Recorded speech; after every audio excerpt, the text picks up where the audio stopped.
when I had my first few properties, I was getting depreciation. And what it did is that even though I had cash flow coming into my pocket, and if that's $1,000 a month, I didn't have to pay taxes on that. Welcome to the Freedom Point Real Estate Podcast, where we talk about creating more time freedom through passive real estate investing. Passive investing in real estate challenges conventional investment wisdom. We are passionate about learning and sharing resources with others who are ready to transform their investing mindset. Quick disclaimer as always, I am not a CPA, I am not an attorney or a financial advisor. This is not financial advice, not telling you or anyone else what to do. The views and opinions expressed in these podcasts are provided for education and informational purposes only and are not necessarily the views of my employer, ADP. I'm glad you're here. Now let's dig in. All right, welcome back, Freedom Point Podcast listeners. Thank you again for jumping into another episode of the Freedom Point. So glad you're here with us today. I have an amazing guest with me. Again, surprise, surprise, I only bring on amazing guests. We have Param Baladandapani. Param, welcome to the show. Thank you, Jeremy, for having me. Absolutely. And just for my listening audience, can you tell me if I nailed the correct pronunciation of your last name or not? You absolutely did, and without practice, so kudos. Sounds good. Thank you very much. Well, just to give my listening audience a little bit of a background on Param, she is a radiologist in Southern California who, get this, while working full-time and raising two young kids, built a multi-million-dollar real estate portfolio that helped her become financially independent at the young age of 41, following which she quit her full-time position in medicine to practice medicine on her own terms. She is the founder and CEO of GenerationalWealthMD and GW Capital, where she has helped thousands of physicians accelerate toward financial freedom through her coaching program and syndication opportunities, which helps them build personalized real estate portfolios. Param, you've got quite the background there. You've also got quite the journey that I think most of us that maybe are younger than 41 would aspire to hit. Those of us that maybe didn't certainly want to change their wealth building, strategy and growth and trajectory. So maybe you can give my listening audience a little bit more background on, what you've kind of done over the course of the last, number of years you've been in real estate, and really what you're primarily focused on now. Yeah, absolutely. So just to add a little more to that story there, because sometimes it feels so glossed over. It seems almost too good to believe. But my story is very similar to most of us, right? I'm a physician, and I finished my training in 2010, and for the next 10 years, I worked a W-2 job, and I thought my financial security, came from my job. Was investing in the stock market. I got a couple of rentals. It was a very passive way of acquiring them. Had a property manager manage them over the course of those 10 years. But I was cruising along. I thought I was doing pretty great, and then I had a professional and personal transition. At that 10-year mark, and that's when I started looking at my numbers, and I said, well, I had about 600K at that point in my stock bond portfolio, and that was the first time I realized I could only draw about $2,000 a month from it. I learned about the 4% safe withdrawal rate, and I was like, I wasn't as financially strong as I thought I was, and I looked at my real estate portfolio where I had about a third of my money invested, and I realized that I had 2 times as much passive income from that, doing what I was doing at that point, right, which was very, very passive.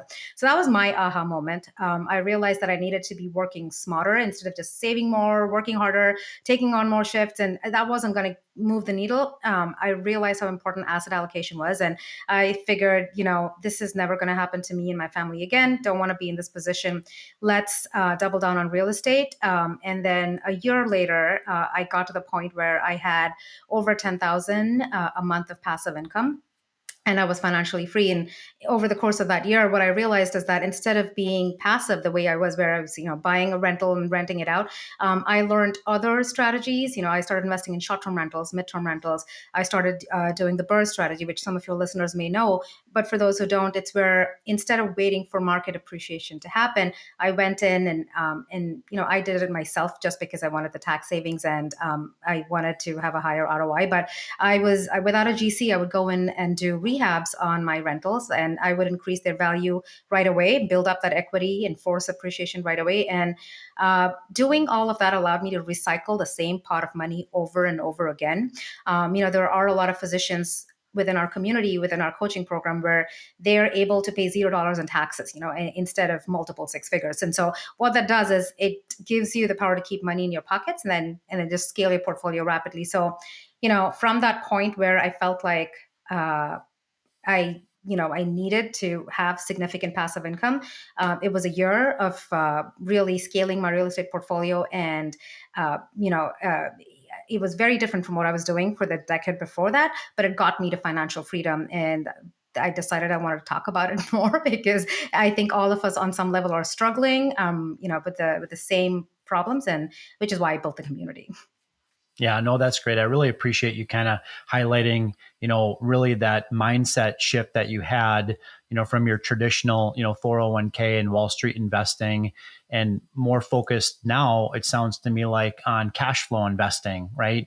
Where the investments that you're making are maybe illiquid during the time that you're involved in the investment, but they're liquid in the sense that they pay out monthly or quarterly, distributions, by way of cash flow. There's tax benefits. And the reality is most, real estate investments are not buy and hold forever, right? Depending upon the business plan, the business plan might call for a 3 to 5 year hold, maybe a 5 to 7 year hold. But you don't have to wait till you're 60 years old, to realize, the benefits or the wealth, building, that you've done over that period of time. So really Yeah. appreciate you highlighting that. Yeah. Yeah, absolutely. And, Jeremy, in a sense, what it is that I think we start off thinking mostly of a stock bond portfolio, and that's what we're stuck in. But if you look at the portfolio of ultra high net worth individuals, they have about 50% of their allocations in real estate and private equity. And the reason is because when you do that, what happens is that you're getting a significantly higher return, but you're also lowering risk in your portfolio, right? And I think that shift in allocation, most people think, okay, is this the stock I'm going to pick? And do I day trade? And that's not really moving the needle for people. Asset allocation is going to be, the 90% of your returns are determined by your asset allocation. So shifting that asset allocation, I think, is like the biggest mindset shift. But then even when it comes to real estate, like you were saying, there are so many ways you're making returns from real estate. And when I was investing initially, I looked at the cash flow and I was like, well, how is how is like $200, $300, how is that going to move the needle? But it's also your equity build up over time, which is happening from market appreciation. Or when you're, forcing appreciation rapidly in a property, you have, if you have fixed long-term debt, that's a hedge against inflation. So you have that going on. You have debt pay down happening, where your portion of your rents, which is going towards your principal. And then you also have this huge bucket where you can have significant tax savings because you're a real estate investor and you're tapping into those efficiencies in the tax code. When you start putting everything together, suddenly you have an investment vehicle which is higher returns. But if you educate yourself and you know what you're doing, it's significantly lower risk. And then even there's this whole spectrum, right? And I say there are those people who, in your audience, you have a lot of professionals. I say there are people who want to just be investors, want to be super passive, and you can do that, and you can still tap into those tax efficiencies and the higher returns. And on the opposite end of the spectrum are people like doing short-term rentals where they're getting those massive tax breaks, and people who are general partners in syndications, and smack in the middle there are people who are short-term hustlers, I call them, which is what I did, right? You hustle for a little bit, like a year or two, and you really get that momentum, and then you can go back to being passive. And it's a spectrum, and you can pick and choose where you want to be on it, but wherever you are, you're still getting significantly higher returns, and that's what's moving the needle, and that's what's giving you that passive income and freedom, essentially. Yeah, that makes sense. You mentioned the active versus the passive route. Let's speak specifically to that. Busy professional. Maybe they've got a couple of young kids, or in my case, maybe 4 kids. Right? They have a active income job where it produces a high W-2 for them, and maybe it's that dual income family scenario, right? Why should that type of an investor consider passively investing into a real estate opportunity as a limited partner, as opposed to trying to build out a portfolio of single family home rentals? Yeah, so that's a great question. So when I started building the community, all I wanted to talk about was direct ownership of real estate, and let's do short-term rentals, let's do mid-term rentals, let's do those rehabs, and really move the needle. And we're now at like 12,000 people in our community. What I realized is that maybe 25% of the people, maybe even less, like 10% of the people have the bandwidth to educate themselves and really go in and take massive action. And there are a lot of barriers to that, right? You have to have the right team, and so team building takes some time. Really understanding underwriting and learning to run your numbers accurately, do market research. All of that takes, it's time intensive. It does require a level of education, and you need to be motivated to take those steps. And like I said, 10% of the people are going to be great at doing that, and they are motivated because they want to tap into those tax savings and get those significantly higher ROIs. You can get up to 200% ROI in year one when you start stacking on all of those strategies, right? And some people are motivated to do it. But other people, it's either because they have 4 kids, or they have kids who are really young, or they may have a job that's really taxing, or they're building a business on the side. For them, time is a very precious commodity, and they don't have the time to hustle. And they are always looking for opportunities that are going to be more passive, where they want to go in as a passive investor, right? Which is exactly why, well, I was all gung ho about, direct ownership and all these amazing strategies and coaching. We realized after a while that the majority of people, even in our community, wanted to be passive investors. And so, and we shifted into the syndication model, where you have the ability to invest with others who have that knowledge, who have that expertise, who are going to be taking care of the day-to-day, the business plan. But you go in, and because when we go into these apartments and we execute that value add, the rehab, we're raising rent significantly because we're doing that. We're building up equity rapidly. Even our investors who are going in passively, they're able to get, on average across market cycles, say a 20% annualized return, which is significantly higher than what you would get in the stock market, with obviously lower risk, right? And so it becomes a question of time versus money. And for some people, that return is going to be super important, and they're going to go in and be significantly more active. And for the majority of people, it's always going to be, I'm going to start. I really want to get started, and the easiest ask for them is to invest passively in syndications. And so it's figuring out what makes the most sense for you. And one size doesn't fit all. And I think at different points in our life, different things are going to make sense for us. And so I always say, be very intentional. I think the biggest mistake you can make is looking at your neighbor who has multiple short-term rentals and they're doing amazingly well, jumping into it just to realize that it's you don't have the aptitude for it, right? It's not going to satisfy you, and it's just going to cause you more stress. And so being very intentional as you even start out, thinking about your buy box, and knowing where you want to be in that spectrum, I think is super important. Yeah, I think you really nailed it there, and I appreciate that. It really comes down to the investor needing to educate themselves, determine what their actual goals are relative to that opportunity cost, that you kind of brought up before. Certainly there's plenty of, investors out there that could deploy excess capital into real estate and actively manage, a property or multiple properties on their own, but that comes at the potential detriment of them, lowering their income earning potential at their day job. They may run the risk of losing out on a future promotion because they're distracted with something else. They may it may damage their relationships with the people that they love, like their children or their spouse, right? So it's really that opportunity cost that people really need to evaluate. And I think in most cases, higher income, higher net worth individuals would be better off investing into real estate, on the passive side, as opposed to taking it on, as an active investment. You had brought up on a couple of different occasions, you had brought up the tax benefits associated with investing in real estate. And I know that neither one of us are, tax professionals. We're not accountants by any stretch of the imagination. But, whether you're investing as an active investor or you're investing as a passive investor, are you really achieving the same, tax benefits through the depreciation strategy, whether or not you're investing in either direction? Yeah, so that's a great question. And, when we talk about short term rentals or we talk about someone who is very active in real estate, we have physicians whose spouses are general contractors, right? And someone may have a spouse who's a real estate agent or someone who really has a portfolio where they're spending a significant amount of time. And, we can go into the specifics if we want to. But when you are involved actively in your short term rental or you qualify as a real estate professional because of the amount of time you spend in real estate, you're suddenly able to tap into those advanced tax strategies where you may even be able to reduce your income on your W-2 income on that, your W-2 or 1099 income all the way to zero. And that is an amazingly powerful strategy for a lot of people. But the truth is that even if you are investing passively in real estate, you have a lot of tax benefits that are afforded to you, which I think is something, it's kind of it's hard for people to evaluate. So even you can get depreciation even as a passive investor, right? So when I had my first few properties, I was getting depreciation. And what it did is that even though I had cash flow coming into my pocket, and if that's $1,000 a month, I didn't have to pay taxes on that, right? And so if I didn't have depreciation, I would be paying, I live in California, 50% of that would go to taxes between federal and state, right? So you do get to benefit from depreciation even as a passive investor. Your cash flow is essentially tax free.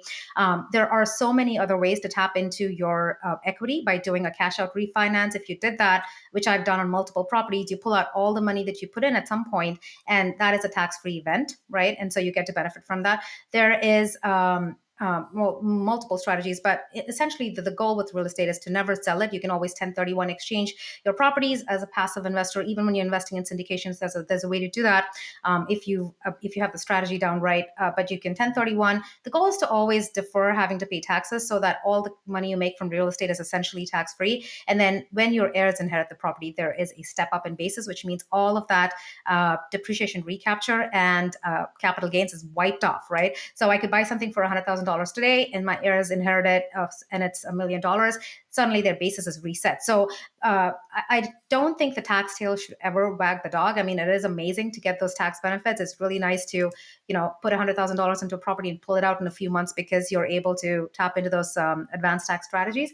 But even for passive investors, I think the benefits of investing in real estate, the tax benefits are significantly high. And that's what, the ultra wealthy do. They buy, borrow, and die. You just don't sell the property. You don't really, have that tax implication, and you find a way to defer it. And you get to do that even as a passive investor. We have a lot of our members, even within our coaching community, who do short-term rentals, but they also invest in syndications. And there is a way for you to, then it becomes like pieces of a puzzle where you can use bonus depreciation from here to offset the passive income from your STR. So there are many ways to play with it. And I think once you get started, you will figure out how to tap into those tax efficiencies.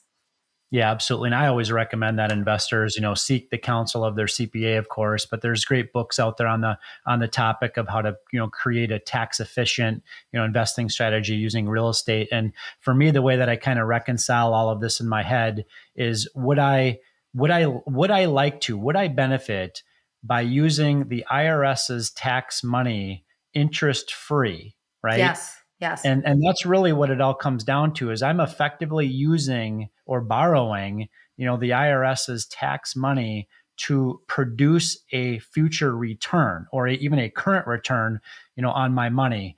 I don't know where else you can find money at a 0% interest rate, right?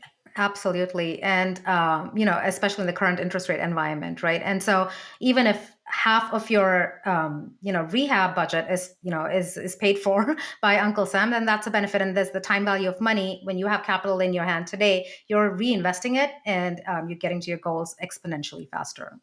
Yeah, absolutely. Well, certainly investing in real estate doesn't come with its inherent risks, right? All investing comes with risk, including investing, passively or even actively into real Yeah. estate. So, my question for you is, how do you really evaluate, or how do you encourage, investors to really de-risk, their investing strategy when they consider investing passively into real estate, with the lens of where we are in the current market with drastic increase in interest rates and liquidity challenges and valuations coming down in certain markets and so forth? Yeah, so that's a great question, Jeremy. And like our community, Generational Wealth MD, a big part of it is education, right? Because I think even as a passive investor, the goal should be to really understand what your buy box is, know how to vet the market, the sponsor, and the deal, and then come up with a plan that makes sense for you, right? So I think a great resource I have for your listeners is a guide that I created. It's a handbook. It has a checklist of all the questions that you should be asking and how you build your buy box. What's important to you, cash flow or velocity of growth of capital over time, all of those things. It's generationalwealthmd.com/guide. I think it's a great resource for anyone who quickly, because there are books like the hands-off investor, but I think it can be very complex even for someone like me as a general partner to go in and get through those. So this is a quick read within a couple of hours. I feel like it'll give you the confidence to go invest. But the way I like to look at it is like three critical things, right? And this holds true for both the passive and active side, but let's talk specifically about the passive side. So it's how you're buying, right? What you're buying. Do you have the ability? Do your sponsors have the ability to hold on to the asset? Because that's the biggest thing with real estate, right? Over time, a good deal becomes better, and a bad deal becomes good. So it's the ability to give time. And sometimes, if you don't have the right debt structure, then that becomes a challenge. So do they have the ability to hold on to the deal, and then controlling the things that you can control, and is that sufficient to add value, right? So as far as the buy, especially in the current market, I think the important thing is that market psychology works weirdly. We are at a point in the market where we're kind of at the bottom of the cycle in terms of valuations and cap rates and occupancy, but it is also the time with the most opportunity and the least risk, right? And it's not intuitively the way an investor looks at it. And so we are able to find properties that are discounted anywhere from 10 to 30% compared to the peak of the market, right? So buying discounted assets that are cash flowing, because we're not going in with it's not speculation. It's not a game of speculation. So a thing we look for right now in all the deals that we're entering is what is cash flow day one looking like, and really stress testing those numbers, right? So when you go in, you have significant cash flow. That's a huge buffer that you have, right? And then obviously picking the right markets, landlord friendly markets, and that's going to markets with good migration and job growth obviously is again a really important part of de-risking, right? So I would say those are the biggest things in terms of, okay, are you buying the right asset, and then obviously class of asset, and that's going to depend on your buy box, and so the guide's going to be a great valuable tool over there. But those are the big things in terms of buying. Are you buying right? Do you have the ability to hold on to the deal? And like, so any kind of real estate, your debt structure is going to be really important. And especially in the current environment, making sure that you have the right kind of debt for your business plan, right? And when you're looking at sponsors, I would always say, if they even if they are using bridge debt, look at their track record and see how they've performed. And a question I would say passive investors should be asking when they vet a sponsor, especially today, is how did your deals that you purchased after in the second half of 2021 and the first half of 2022, that's where the most distress is, because anything acquired before that time frame benefited from rent increases, right? And so their NOI is up, property values are up, so they did okay. Anything after in the second half of 2022, people were already pricing in the rate increases, they did fine. So how do your sponsors perform in that 1 year period? How are those deals doing? What are distributions looking like? What is their plan for either refinancing or holding, right? So looking at the debt is huge. Working with people who have adequate reserves and have those buffers, and this is where working with sponsors who are sophisticated enough to and who have adequate reserves is going to be really, really important, especially in the next 2 years. That's important. And then is your sponsor stress testing the deal accurately? Are their assumptions really conservative?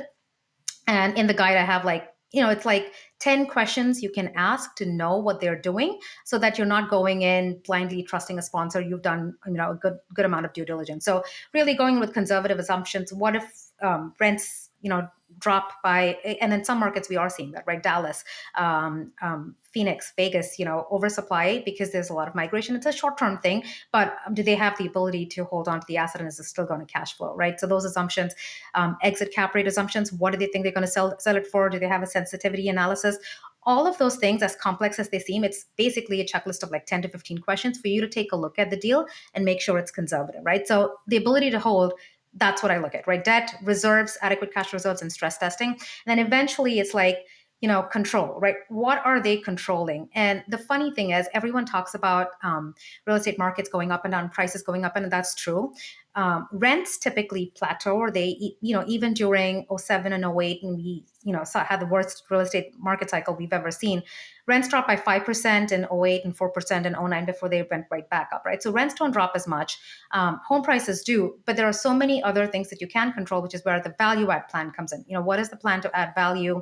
Are you getting tax savings? All of those things are in your control, and it's not necessarily affected by market cycles, right? So what is the plan for controlling the things that you can control, and how is that benefiting you, and what is the upside over there? So that's how I think we look at every deal, and I think this is very specific to passive investors. It works for the active side also, but if you went through this and you actually went through the checklist, I think it would give you a good idea of what the sponsor's plan is, and does that actually fit into your risk return spectrum, right? Where are you on that spectrum? Are you looking for more opportunistic deals? Are you more conservative? And then seeing if it's a good fit for you. I think that would be a good place to start. Yeah, Prem, you gave a master class there, and I really appreciate that. And we'll definitely put the link in our show notes to the guide that you referenced. But just really appreciate you highlighting, why it's up to every individual investor to really stress test. Really, what you're stress testing is you're stress testing three things as you outlined. You're stress testing the sponsor and their ability to execute the business plan. You're stress testing, the actual deal itself, right? And can the sponsor actually, hit the return projections based upon their quote unquote conservative underwriting, right? Which there's a number of different ways that, investors can learn, how to stress test, those different line items. And then really thirdly, it comes down to stress testing the actual market, that the asset is located in, because there's one thing that you can't do in real estate, and that is you can't move a 250 unit apartment building to a completely different community, right? Absolutely. Prem, I'd like to ask you a personal question, if that's okay.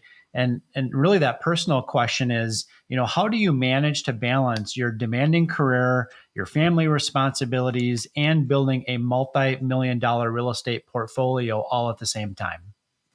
Wow. So I think I have been through different stages, right? So the first stage is when I was working full time, and I, as a single mom, I was raising the kids, and I was also building my real estate portfolio. So that was a little challenging. Not the building the real estate portfolio part, because I had a great team, and as crazy as it sounds, that was a part where I was probably spending a few hours a week on building the real estate portfolio, right? Because I had the systems in place, and I had a great team. But balancing everything was challenging. And I remember there was a time, and this was during the pandemic, so no childcare. My kids were home, and they were both under 5 at that point, and they would sleep in the. I was trying to take care of my work for the next day a little ahead of time, so that I would have be able to balance taking care of them and working at the same time. So they were in the office sleeping, right next to me as I was wrapping up. And I finished and I woke up and I had to carry them to their beds, and it was midnight. And I realized that this was not tenable. But that was the point where I hit financial freedom. And I knew that if I went down to a day a week in medicine, I could still manage. And so I made that choice. And that choice was possible because I had the passive income on the side, right? That was from my personal portfolio. So I went down to a day a week in medicine, and it opened up so many doors for us. I remember we had 2 years before my kids went back to the school system where we would travel, we had day trips, we had picnics, tea parties, everything, right? And all of that was possible because of real estate. And so I hustled for a year, but then it got me to the point where I could then just be passive, and I got my time back, so I got my freedom back. Today it looks very different. Today, again, I lean into my team. Again, it's not my real estate team right now, but it's my team in GW Capital, which is where we do the syndications, team in Generational Wealth MD, which is our coaching program, and they make it possible. So team building can be a challenge for anyone who's building a team, but when you learn to do it right and you have the right team members, they are just amazing and they make everything possible. I am still very intentional about making time for my physical and emotional health, and having loads of time for my kids. And now I do it because I have a team. Yeah, that's great. Appreciate you sharing that. What would be maybe one or two different ways that our listening audience can connect with you to learn more about what you're up to? We have a community, it's Generational Wealth MD. You can find us on Facebook. We have a podcast by the same name where we talk about everything real estate, active and passive real estate investing. The guide, I think, is a great resource. And our website is gwcapital.com. That's on the syndication part, and generationalwealthmd.com. We have a blog, a podcast, and I actually even have an ebook on the homepage where I talk about the strategies that I used as far as active investing to really accelerate to financial freedom. And I think that'll be a great resource also. That's great. Well, we'll definitely put those links in the show note. Param, really appreciate you joining us on the show today. Thank you so much, Jeremy. This was so much fun. Absolutely. And listening audience, thank you again for jumping into another episode of The Freedom Point. We look forward to having you join us on the next episode. Thank you for hanging out with us today and for listening to the Freedom Point podcast, powered by Starting Point Capital. This show is for entertainment purposes only. Nothing said on this show should be considered financial advice. Before making any financial decision, please consult with a professional. This show is copyrighted by the Freedom Point podcast. Written permissions must be granted before syndication or rebroadcasting. If you're interested in connecting, you can find contact information at startingpointcapital.com.